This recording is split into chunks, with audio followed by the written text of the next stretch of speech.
ഇത് ക്ലാസ്സിലെ ഒരു പെൺകുട്ടിയുടെ നോട്ട്ബുക്കാണ്. മാർജിനൊക്കെ ഇട്ട് കോളൊക്കെ ഇട്ട് നന്നായി എഴുതി അതുപോലെ പിക്ചേഴ്സൊക്കെ വരച്ച് കളറൊക്കെ കൊടുത്ത് നല്ല സൂപ്പറാക്കി വെച്ചിട്ടുണ്ട്. ഇനി ഇതേ ക്ലാസ്സിലെ ഒരു ആൺകുട്ടി നോട്ട്ബുക്ക് എഴുതുന്നത് നമുക്ക് കാണാം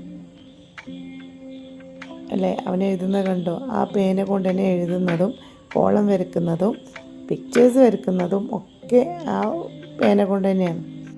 ഈ കുറച്ചങ്ങോട്ട് ബാക്കോട്ട് പോയപ്പോൾ ഒരു 3 ബെഞ്ചിലെ കുട്ടികൾ അങ്ങോട്ടും ഇങ്ങോട്ടും തിരിഞ്ഞ് എന്തോ തിരയുന്നുണ്ട്.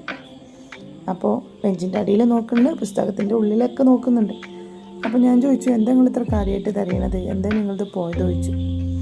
അപ്പോൾ പറഞ്ഞു, സ്കെയിലാണ് ടീച്ചറെ വന്നു. അപ്പോൾ നിൻ്റെ സ്കെയിൽ കാണില്ലെങ്കിൽ അപ്പുറത്തുള്ളവൻ്റെ അടുക്ക് തൽക്കാലം അത് വാങ്ങി വന്നു. അല്ല ടീച്ചറെ, ഞങ്ങൾക്ക് 3 ബെഞ്ചായിരിക്കും, ഒരു സ്കെയിലുള്ളൂ എന്ന് പറഞ്ഞു. എന്തായാലും ഇവരൊക്കെ ഒരു അഡ്ജസ്റ്റ്മെൻറ്റ്. അങ്ങനെ അവസാനം സ്കെയിൽ കണ്ട് കിട്ടിയിട്ടുണ്ട്.